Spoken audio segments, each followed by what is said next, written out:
रूस यूक्रेन युद्ध पिछले 3.5 साल से चल रहा है और इस पूरे संघर्ष के बीच एक दिलचस्प लेकिन बेहद ही रणनीतिक पैटर्न उभर करके सामने आया है। रूस लगातार यूक्रेन के पावर प्लांट, बिजली घरों और ऊर्जा उत्पादन के जो केंद्र है उनको निशाना बना रहा है, जबकि दूसरी तरफ यूक्रेन रूसी रिफाइनरियों को और तेल डिपो को, इसके साथ जो ईंधन से जुड़े इंफ्रास्ट्रक्चर है उन पर हमले कर रहा है।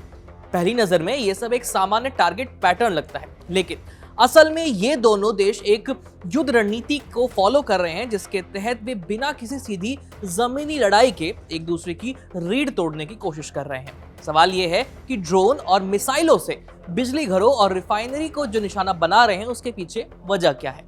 नमस्ते, मेरा नाम है आयुष और आप देख रहे हैं कड़क, और आज हम इसी के बारे में बात करेंगे। रूस जब भी बड़ा हमला करता है वो यूक्रेन के ऊर्जा ढांचे पर सीधी चोट करता है।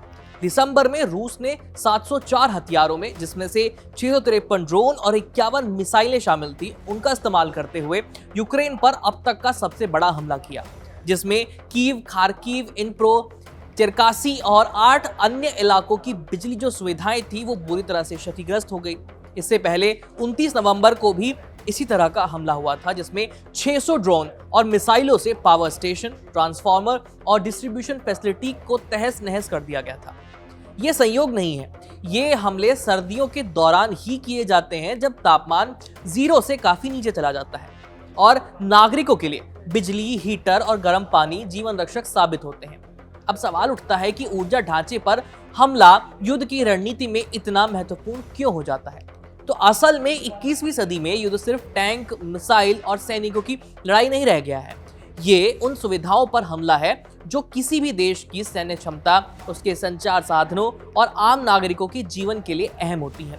बिजली जाने का मतलब सिर्फ अंधेरा नहीं होता, इसका असर सेना के कम्युनिकेशन सिस्टम, कंट्रोल रूम, हथियारों के production line, factory, internet network, operational command centre समेत लगभग हर उस क्षेत्र पर पड़ता है जिससे युद्ध लड़ा जाता है।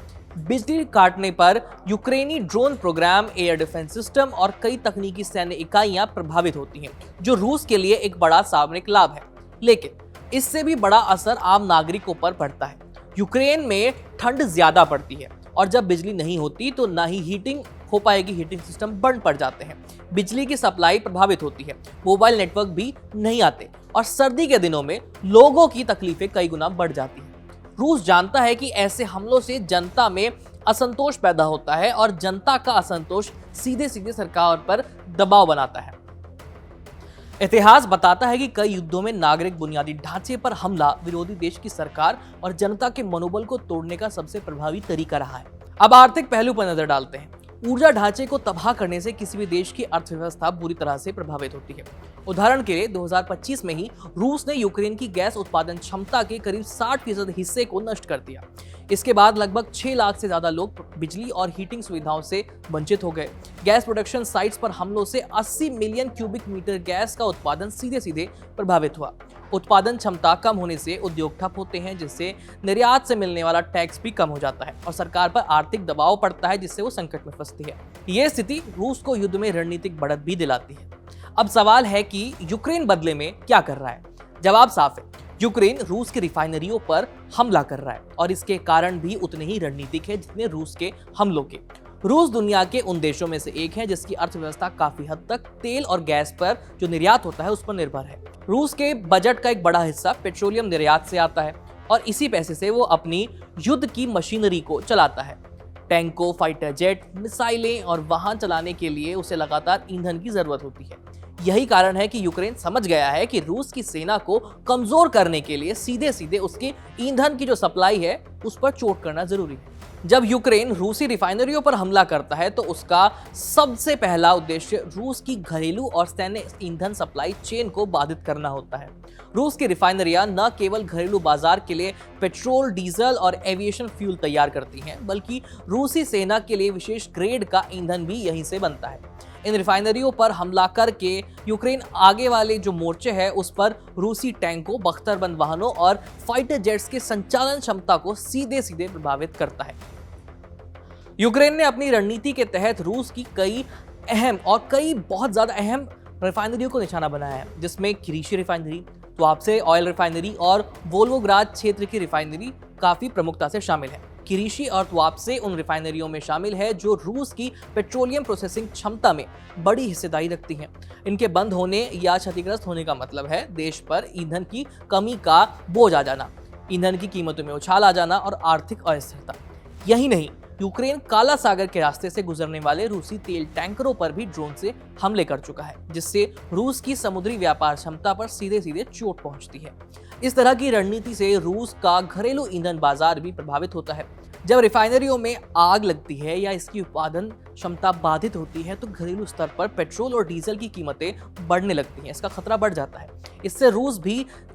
इससे रूस की जनता के बीच भी असंतोष बढ़ सकता है और वो सरकार पर दबाव बना सकती है, जिससे सरकार चिंताजनक स्थिति में आती है, खासतौर पर जब युद्ध लंबा खिंच रहा हो। अगर व्यापक संदर्भ देखें तो दोनों देशों की रणनीतियां स्पष्ट रूप से एक दूसरे की एनर्जी लाइफलाइन को तोड़ने के इर्द गिर्द ही घूम रही है। रूस के लिए बिजली का रणनीतिक टारगेट है, क्योंकि उन्हें नष्ट करने से यूक्रेन युद्ध क्षमता, अर्थव्यवस्था और नागरिक जीवन सीधी तरह से प्रभावित कर सकता है। उधर यूक्रेन के लिए रिफाइनरियां एक बड़ा रणनीतिक टारगेट है, क्योंकि इनके ठप होने पर रूस की सैन्य ईंधन आपूर्ति और आर्थिक स्थिरता दोनों खराब हो जाएंगी। ऊर्जा युद्ध की ये रणनीति विश्व इतिहास में नई नहीं है। द्वितीय विश्व युद्ध के दौरान भी जर्मनी और मित्र राष्ट्रों ने एक दूसरे की एनर्जी फैसिलिटीज को निशाना बनाया था। आज के मॉडर्न युद्ध में भी फर्क बस इतना ही है कि अब ये लड़ाई ड्रोन और प्रिसीजन मिसाइलों के जरिए कहीं ज्यादा सटीक और विनाशकारी हो गई है। रूस के शहीद 136 ड्रोन और यूक्रेन के लॉन्ग रेंज वाले कामाकाजी ड्रोन ने ऊर्जा इंफ्रास्ट्रक्चर को तोड़ने का काम पहले से कहीं तेज कर दिया है और काफी गहराई तक चोट पहुंचाई है। भविष्य की तस्वीर और भी जटिल हो जाती है। अगर रूस यूक्रेन के बिजली ढांचे को इसी रफ्तार से निशाना बनाता रहा तो आने वाले महीनों में यूक्रेन के कई हिस्सों में लंबी अवधि के लिए ब्लैकआउट हो सकता है। ऐसी स्थिति बन सकती है। इससे न सिर्फ सर्दियों में मानवीय संकट गहरा सकता है, बल्कि देश की युद्ध क्षमता भी कमजोर हो सकती है। वहीं अगर यूक्रेन लगातार रूसी रिफाइनरियों को नुकसान पहुंचाता रहा तो रूस के ईंधन उत्पादन में कमी आ सकती है, जिससे युद्ध की फंडिंग मुश्किल हो जाएगी और रूस को अपने घरेलू बाजार में विरोध का सामना करना पड़ सकता है। अंत में ये पूरी लड़ाई एक एनर्जी क्राइसिस की लड़ाई बन चुकी है। एक ऐसी लड़ाई जहां बिजली, गैस और तेल अब सिर्फ संसाधन नहीं बल्कि युद्ध के हथियार बन गए हैं। रूस बिजली के जरिए यूक्रेन की रीढ़ तोड़ना चाहता है और यूक्रेन तेल के जरिए रूस की अर्थव्यवस्था और सेना को कमजोर करना चाहता है।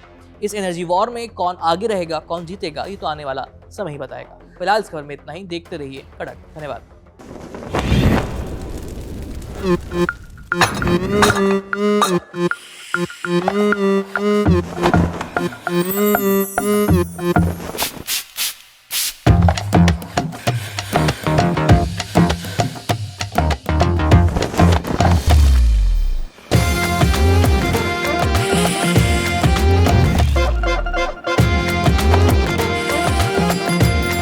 ये कड़क है।